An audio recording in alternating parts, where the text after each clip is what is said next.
À quoi pensez-vous lorsqu'on vous parle de la femme samaritaine? En ce qui me concerne, le premier fait qui me vient à l'esprit, c'est qu'elle a eu 5 maris. Au-delà du fait qu'elle a eu le privilège d'avoir une conversation avec Jésus, je me rappelle qu'elle a eu 5 maris. Dans l'histoire de la femme samaritaine, lorsque Jésus lui demande d'aller chercher son mari, elle lui répond: «Je n'ai pas de mari». Et Jésus rétorque et précise: «Tu dis bien, car tu as eu 5 maris, et celui avec qui tu es n'est pas ton mari». Ce qui est surprenant, c'est que lorsqu'on lit ces répliques, les répliques de Jésus, on ne voit pas de condamnation, on ne note pas de précision spécifique dans le ton employé, mais on comprend tout de suite qu'il ne le lui dit pas comme un reproche puisqu'elle ne le prend pas mal. Au contraire, lorsqu'elle découvre que Jésus la connaît et qu'en plus il est le Messie, elle est touchée et s'empresse d'aller le raconter à d'autres Samaritains. Ce qui lui est arrivé, c'est cela la beauté de cette histoire, et c'est cela aussi la différence entre nous et Jésus. Jésus peut être pointé le fait qu'elle ait eu 5 maris, mais il ne l'a pas fait en mal, mais plutôt pour nous souligner le caractère de cette femme. Alors que pour nous, lorsqu'on évoque la femme samaritaine, le premier fait que nous nous rappelons, c'est qu'elle a eu 5 maris. Et ce n'est pas forcément quelque chose de positif. Si on l'avait rencontrée, on le lui dirait peut-être en face comme un reproche. On lui dirait: «Ah, quand même, tu as eu 5 maris. Et alors, quel est donc le sens profond de cette histoire? Quel message Dieu veut-il nous faire passer au travers de l'histoire de la femme samaritaine? Si vous êtes curieux, restez avec moi. Je suis Luis du blog ilestécrit.com et je vous embarque dans une nouvelle virée biblique à la découverte de la femme samaritaine.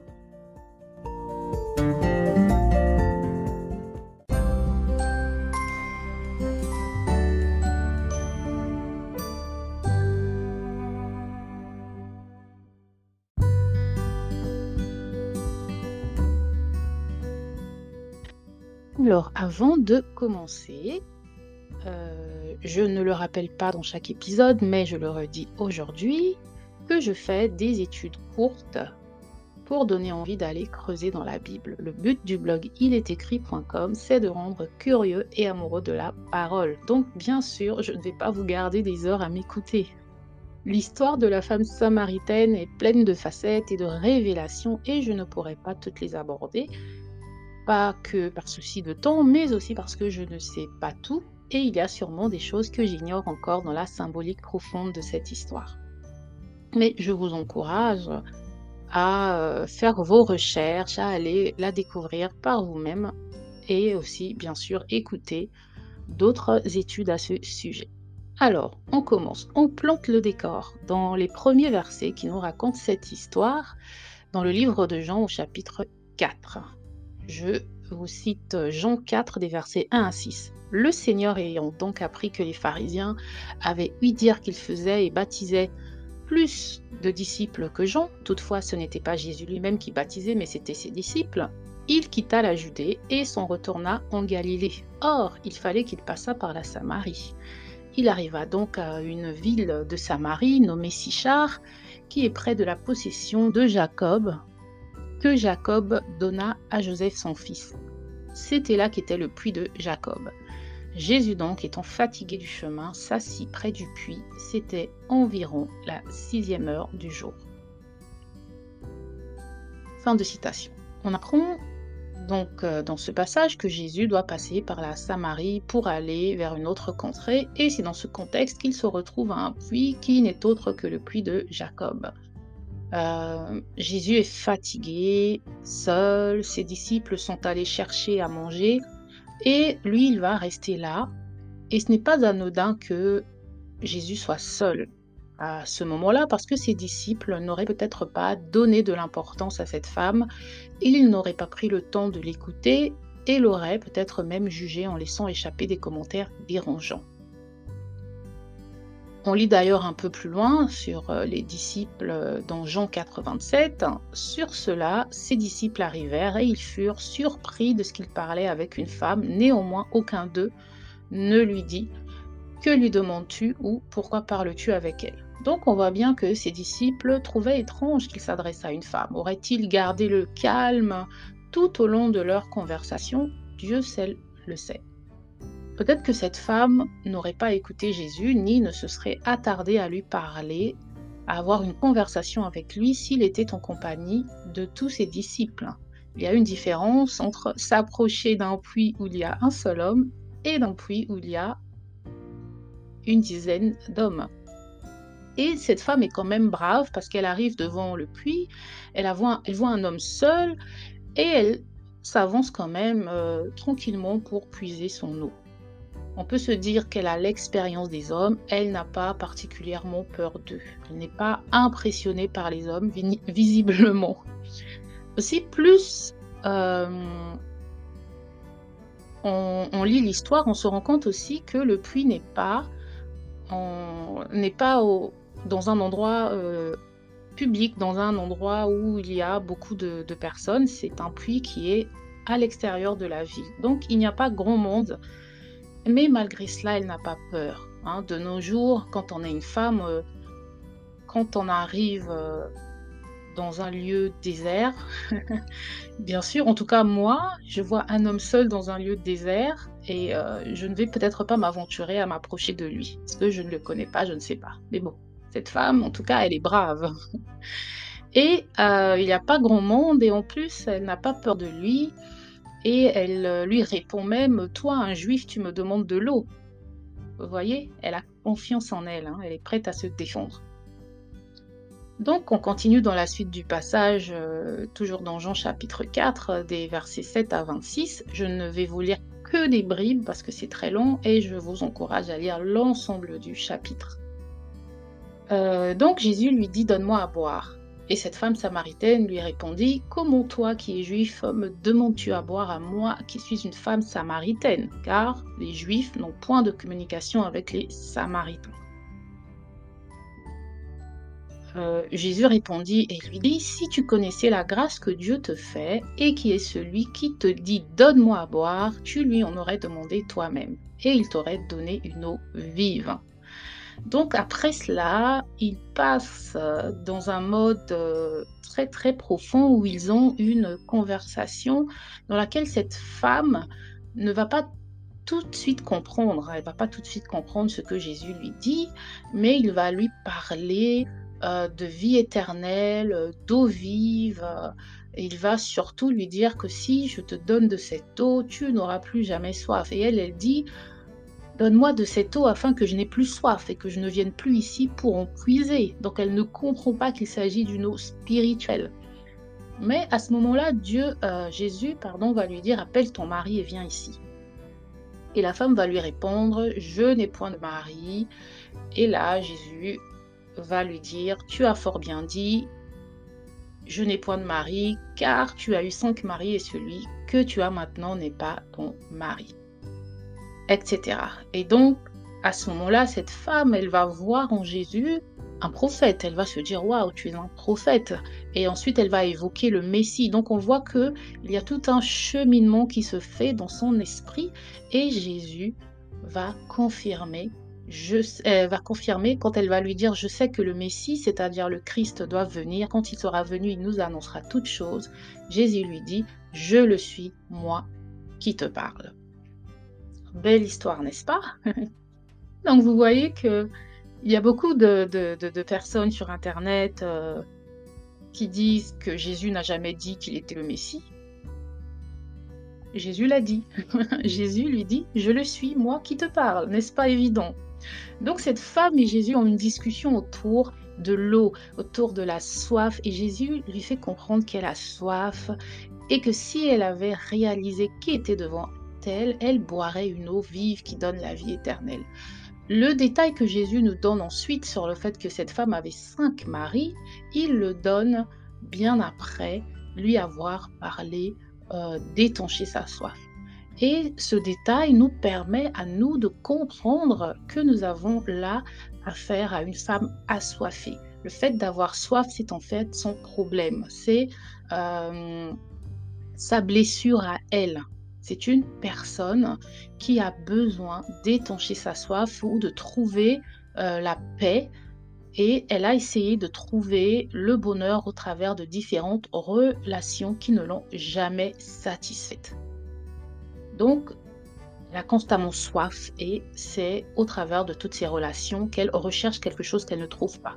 Et Dieu nous donne ici un message profond qui est que, en tant qu'être humain, nous ne trouvons pas notre complétude dans les relations humaines. Il n'y a qu'au travers de Dieu, au travers de Jésus-Christ, que nous pouvons trouver le repos et étancher notre soif. Là, j'ouvre une parenthèse. Certaines personnes pensent que c'est au travers des relations amoureuses ou amicales qu'elles vont trouver leur complétude, qu'elles vont étancher leur soif, qu'elles vont être rassasiées de la vie. Et c'est pour ça qu'elles vont de relation en relation à la recherche de quelque chose qu'elles ne trouveront jamais chez les hommes et que seul Dieu peut leur offrir. Seul Jésus peut étancher notre soif, notre stabilité, et notre paix repose et ne viennent que de Jésus.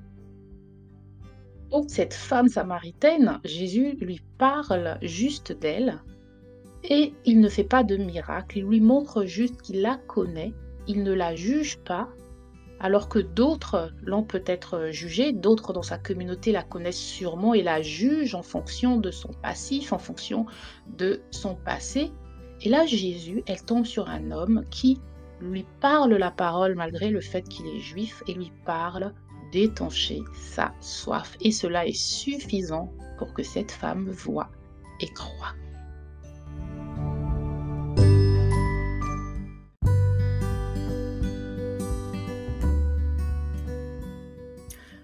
On a donc ici une lettre d'amour. La femme samaritaine reconnaît en Jésus le Messie. Non pas seulement parce qu'il affirme l'être, mais parce qu'en amont, plutôt que de la condamner comme sûrement d'autres l'ont condamnée, l'ont pointée du doigt, comme je le disais plus tôt, ce que nous aurions sûrement aussi fait, puisque de son histoire, on se rappelle ce détail marquant qui est le fait qu'elle ait 5 maris, eh bien Jésus lui parle d'étancher sa soif. Et c'est cela qui est beau. Et au travers de cette histoire, on voit en fait que la relation entre Jésus et son Église, c'est la même chose. Et Dieu est en train de nous dire à nous, ses enfants, vous êtes imparfaits, mais je vous aime. Donc venez avec vos imperfections. Tout ce que vous avez à faire, c'est de me laisser étancher votre soif et tout ira mieux. Venez tel que vous êtes et c'est moi qui vais vous laver avec mon eau vive et c'est moi qui vais vous rassasier. C'est cela le message de cette belle histoire d'amour. C'est l'histoire d'une femme brave, une femme courageuse, une femme qui n'a pas honte de qui elle est et qui assume sa vie parce qu'elle ne nie pas. Elle ne nie pas devant Jésus le fait qu'elle ait eu 5 maris, ni ne s'offusque puisque c'est la vérité. Elle ne nie pas ses incertitudes et ses inconstances, elle accepte et surtout, elle voit lorsqu'elle découvre en Jésus le Messie, elle croit tout de suite lorsqu'elle découvre en Jésus le Messie et elle met de côté tout ce qu'elle faisait et elle court annoncer au monde qu'elle a rencontré le Messie. Et ce, sans avoir vu un seul miracle de lui. Et lorsqu'on parle des femmes dans la Bible, des femmes sur lesquelles on veut prendre exemple, on parle de Ruth ou de la femme vertueuse, de Déborah et d'autres encore, mais on ne parle pas toujours de la femme samaritaine, qui pourtant est un exemple de bravoure. Et vous voyez que en ce bref instant où elle a parlé avec Jésus, sa vie a été transformée. Elle passe de la femme qui a 5 maris à la femme qui évangélise sa ville. Donc c'est tout autre chose, vous voyez, cette rencontre magnifique avec Jésus, je le redis, c'est une lettre d'amour à l'Église, pour nous amener à saisir le regard d'amour que Dieu porte sur nous, alors que nous, êtres humains, nous n'arrivons qu'à regarder aux apparences. que ce soit nous concernant ou que ce soit concernant les autres. Nous relevons les mauvaises choses, les choses négatives, nous rappelons les erreurs en premier et nous ne voyons pas au-delà des erreurs d'une personne. Jésus, lui, il voit au cœur, il voit le problème derrière une action. Il a vu une femme qui se cherchait et qui s'est perdue dans diverses relations, mais il n'a pas vu l'erreur, il a compris que le problème de cette femme, c'est qu'elle avait soif. Donc, il vient et il lui parle et il lui propose une solution à son problème. Moi, je peux étancher ta soif. Il y a encore beaucoup de choses à dire sur cette histoire de la femme samaritaine. Il y a beaucoup de symboliques et autres points que nous pourrions aborder dans d'autres épisodes, si Dieu le veut. Mais vraiment, parler de l'amour de Dieu, c'est ce que je voulais souligner aujourd'hui, que cette histoire nous raconte le regard amoureux de notre Créateur pour son Église. Et c'est aussi un regard que nous devons nous-mêmes porter sur notre prochain. Ne pas pointer en mal les erreurs des autres, mais essayer de se dire qu'elles ont une cause, une source, et que seul Jésus peut être le réparateur des cœurs en détresse. Donc plutôt que de juger, tendons la main et amenons-les vers Jésus. Créons peut-être cette atmosphère-là, créons des circonstances qui vont faire que ces personnes vont rencontrer et avoir des tête-à-tête avec Jésus. Le bonheur est éphémère, car il se bâtit sur des valeurs terrestres. Mais la paix et la sensation d'une soif étanchée, ce sont des choses constantes et elles ne se trouvent qu'en Jésus et c'est à elles que nous devons aspirer. Voilà pour aujourd'hui. Merci de m'avoir écouté, liké, partagé, pas moi, mais la parole. Ciao!